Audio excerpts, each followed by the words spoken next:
అందరికీ నమస్కారం. Welcome to our channel. మన తెలంగాణలో రేషన్ కార్డులు ఉన్న వారికి సీఎం రేవంత్ గారు ఇప్పుడిప్పుడే పెద్ద శుభవార్త తెచ్చారండి. ఇక రేషన్ కార్డులు ఉన్న వారికి రేపటి నుంచే 4,000 రూపాయలు అయితే ఇవ్వబోతున్నారు. ఇక ఎవరికి ఇస్తున్నారు, ఎందుకు ఇస్తున్నారు అనే సమాచారాన్ని నేను తెలియజేస్తాను.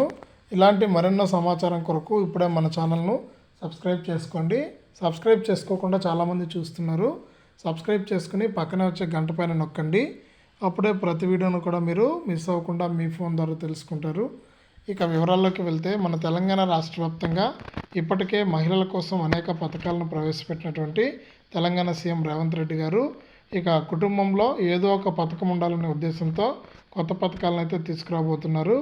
ఇక ఇప్పటికే తెలంగాణలో 6 గ్యారెంటీలను ప్రకటించినటువంటి తెలంగాణ ప్రభుత్వం తాజాగా ఎవరైతే రేషన్ కార్డులు కలిగి ఉన్నారో తెలంగాణలో వారందరికీ కూడా మనకు 4,000 రూపాయలు ఇవ్వాలని నిర్ణయం తీసుకునింది.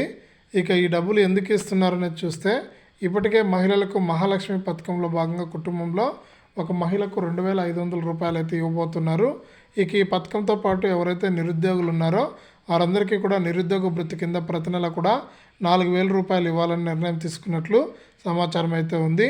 ఇక కొత్త పథకంగా ఇది అమలు చేయబోతున్నారు. ఇలా చూసుకుంటే మనకు తెలంగాణలో అందరికీ అన్ని వర్గాలకు న్యాయం చేసే విధంగా ఏదో ఒక పథకాన్ని తీసుకొచ్చినట్లు తెలంగాణ ప్రభుత్వం అయితే చెబుతూ ఉంది. కాబట్టి మొత్తానికి చూసుకుంటే తెలంగాణలో రేషన్ కార్డు ఉన్న వారికి 4,000 అయితే ఇస్తారు. ఇక ఈ నెల లాస్ట్ కల్లా చివరికల్లా మీరు ఈ రేషన్ కార్డులకు సంబంధించి ఈకేవైసీ కూడా పూర్తి చేసుకోవాలి. ఈ విషయాలన్నీ గమనించి మనకు 4,000 రూపాయలు అయితే తీసుకోండి నిరుద్యోగ భృతి కింద.